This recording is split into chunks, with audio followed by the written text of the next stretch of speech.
Are you struggling with your newest master training tower floor 6? I am, and I think it's because I have not leveled him enough. So today we'll take on Yanlong and beat him without Olberic, Blue Die and level 10 ultimates in 6 turns for farming. Little disclaimer, this is not a 100% solid run. There are things which can happen and I'll list you all of them.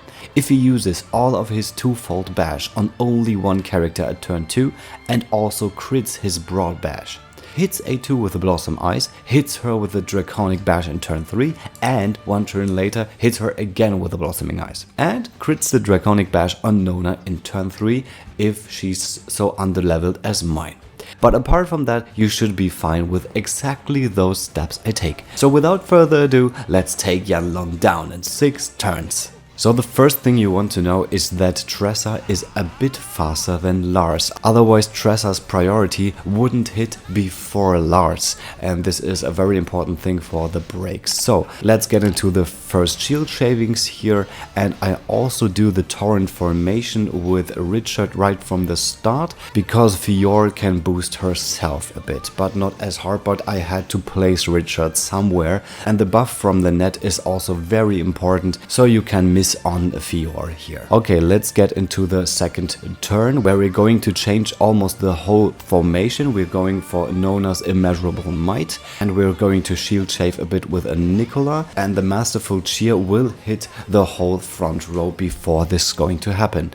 And Richard will heal himself if he has been caught by the twofold bash. He didn't, but he could heal himself up before he's striking again with the broad bash here. Okay, this was Nicola's last turn anyway, so we're changing this again to A2 again, but Nona has to stay in the front, so we're going for the Fortify Critical so that Fiora, A2 and Tressa have the chance to get more crits here, and Tressa is going for a sidestep to evade the attacks which are incoming. Here comes the Draconic Bash and it goes to Tressa. It would be okay in this turn if it hits Fiora or A2, so all 3 would be good, but if it hit a Nona in this case, it would be really problematic and I had to reset. But it didn't happen, so we can go for the Child of the Dance in this turn without Lars being in the front.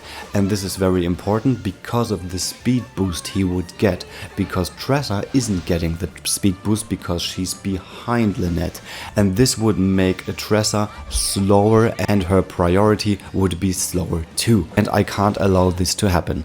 So A2 goes for the Berserk mode and Richard is going for the Mighty Leading Assault to boost the damage output from Lars, even more because he wasn't profiting from the Child of the Dance from the net before. Okay, now we're going for the break and this is going to happen with Tressa. So Lars and Fiora will go all out with 3 BP so that they have their ultimate in the next turn, but A2 has to go for 2 BP because I don't have any Prim or Alphen with me, and Tressa is going for 2 BP too.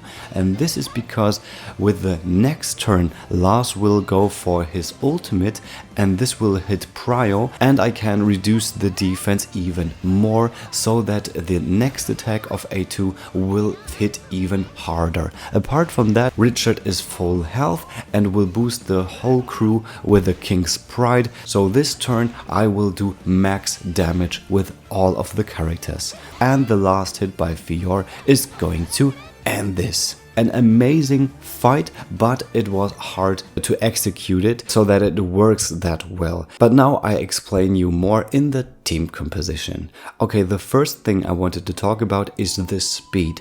We have Tressa with 366 speed and Lars has 365. So this is only a difference of 1, and this is achieved by Tressa having an hollow weapon with speed boosting, because no bear weapon is going to boost speed anyway, and with all the other stuff which is available to boost speed, like the King Jumper Vest, the Wind Slicer Bracers, the A4 from Tequilin, and of course the defensive speed belt, because Lynette has the kitty cape to not suffer from any damage in the second turn. Apart from that, Lars is having the Mighty Warriors emblem and the Fighter's Mark to have maximum damage of 30. Fior has only 10%, but this is totally fine, and the Wizworld Scarf to boost a bit of damage. A2 has the Heroic Warriors emblem from the Warriors Tower, which is boosting 30% to sword damage even in Berserk. I couldn't find any explanation, so I just think we have like 45% or something like this. And the Evening Calm training kit is also boosting the damage here. Also, Nona has to be around 250 speed, so these agility pendants come in handy. Lars also carries a hollow Hellblade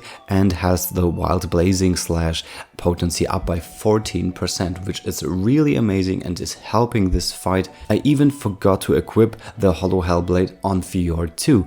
So if you want to raise the damage potency by the Crumbling Cut, which is happening only once in this battle, you can improve this even further with the hollow Hellblade and the potency up by the Crumbling Cut. If you don't have Nona but you have Lynette on A10, it is also possible to equip a Balance Sword on Richard to give him 1 BP more at the start, which would also work for his ultimate to come by in turn 4. So that's about it. Happy Jan Long farming, and I'd be pleased to hear from you if that strategy is working for you guys in the comments or in my Discord group.